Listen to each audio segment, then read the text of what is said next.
contre de l'autre côté. Oh Regardez de l'autre côté, putain. les Canadair sont intervenus il y a quelques minutes. C'est la plus grosse reprise de feu à laquelle à laquelle on a assisté cet après-midi. On a eu 26 000 litres d'eau qui ont été largués il y a quelques minutes, 4 Canadair, chacun 6 000 litres. C'était déjà le troisième largage que l'on voyait depuis notre arrivée. On sait qu'en tout et pour tout, depuis le début de cet incendie, plus de 550 largages ont été effectués, dont à peu près la moitié en hélicoptère. Hélicoptère bombardier d'eau que l'on voit encore sur ces images. Vous allez le distinguer derrière le panache de fumée. Lui, il permet de larguer 400, 600, 800 litres d'eau. Ça dépend du modèle d'hélicoptère.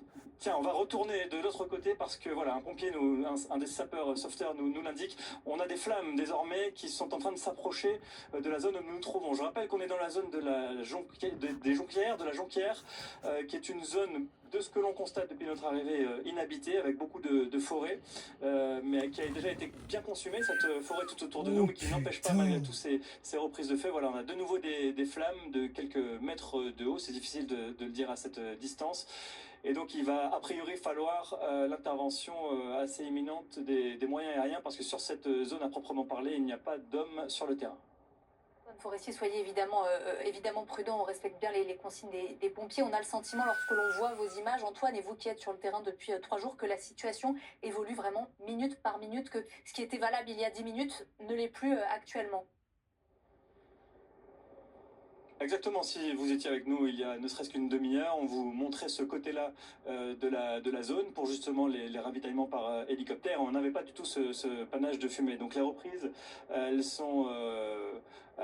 peuvent arriver comme ça par surprise pour les pompiers, parce que de base, lorsqu'on regarde ce paysage, on ne se doute pas qu'il puisse y avoir de nouveau un incendie, parce que c'est une zone qui a déjà brûlé.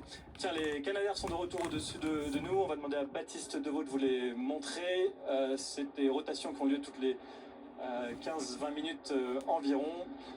Ils vont peut-être décider d'attaquer cette nouvelle reprise. On va le suivre ensemble. A priori, oui, puisqu'ils sont en train d'effectuer un virage à gauche. On se répète un petit peu parce que voilà, on est en direct toute l'après-midi, mais je rappelle que chacun de ces Canadair de la sécurité civile dispose de 6 000 litres d'eau. Ils sont partis se ravitailler. Ils enchaînent comme ça les rotations.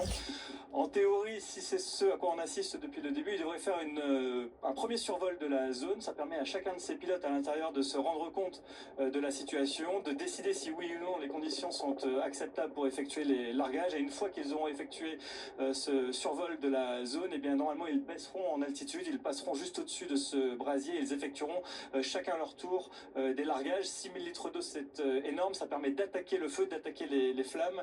Voilà, c'est ce que je vous le disais, hein, ils sont bien contournés pour l'instant ce nuage de fumée.